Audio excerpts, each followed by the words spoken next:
This is Radio Now 95.3 FM. Come for the news, stay for informed conversations.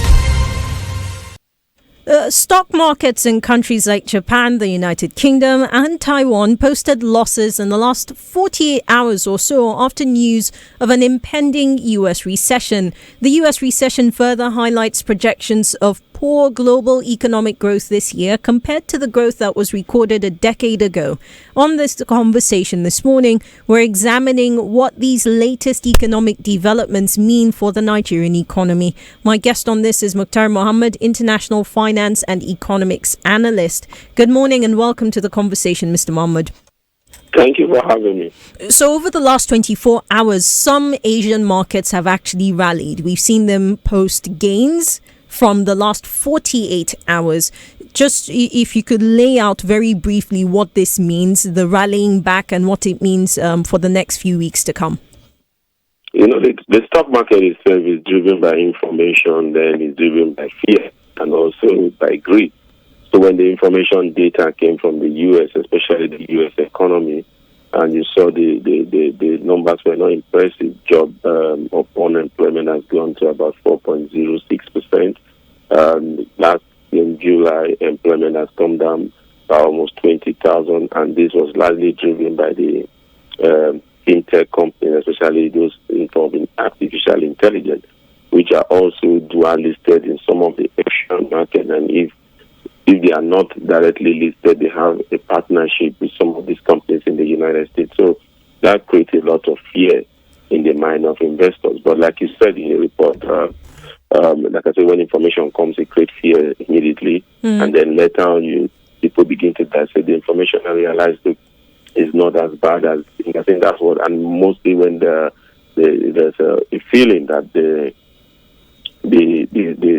governor of the Bank of America might be meeting, instead of meeting in September, they might meet earlier than September to cut down rates, because the challenge has been that they've been continuous hiking rates, and this has affected these fintech companies that normally depend on loans from banks, and so the cost of funds have gone up, and so they also have to reduce the strength of their staff. So all that was what drew those fears and those losses before we recovery. There was some analysis in the initial that said people were, or it could have been an overreaction to the news, right? But if we bring this back home, let's talk about implications for Nigeria. If we do see a U.S. recession, how could it impact our own economy? Well, I think it will impact our economy, especially with the challenges we are having with FX, the challenges of trying to attract foreign direct investors and also the portfolio investors. And also, not now that our banks are looking to recapitalize to become $1 trillion economy. And so most of the banks are depending on international investors, especially the big banks in terms of the recapitalization drive. So that would definitely affect that process. I think that's the major issues that will come out if the recession happens. Then it will mostly affect our financial sector, especially the banking sector, in their drive towards recapitalization. Yes, it will affect other sectors, but again, that will likely be driven by what we're already suffering already. FX volatility, which you see in some of the results that have come out from some of these companies already. So yes, that's where I think it will not be good for our economy, especially the financial space. And remember that the financial institutions are the key drivers of any economic reforms. So if you could briefly speak to us on what you think we should be doing, whether there's anything we can even be doing to prepare ourselves, really. Unfortunately, as it stands with our economic policies from the current administration, it will take a lot for us to change the way we are doing things. Remember, the banks have been out to recapitalize without using their retail earning, which is normally the best global practice. That is one.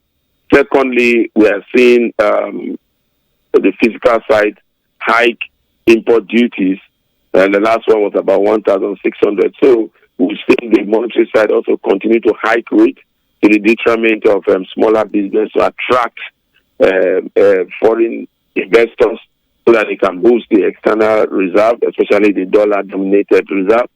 When you look at all this, when you have this recession, then you have a problem. But what can we do differently is to look inwardly, to begin to think how you can begin to grow our most vibrant sector, the informal sector. It's also to begin to look at cost of funding, maybe reduce the cost of funding, and that will be done by cutting down rate instead of hiking rate, like what the CBN have done for the past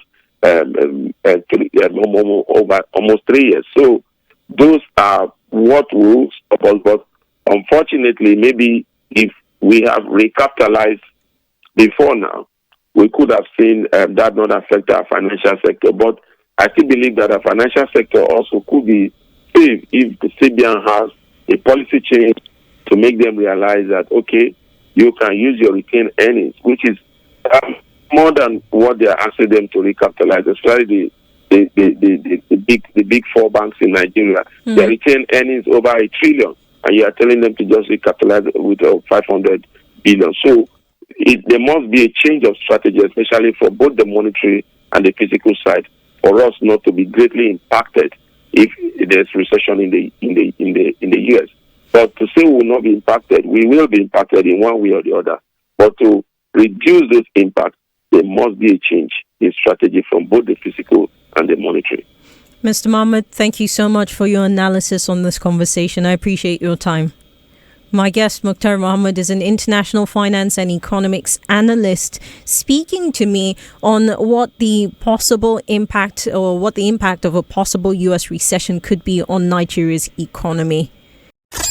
This is Radio Now 95.3 FM. Come for the news, stay for informed conversations.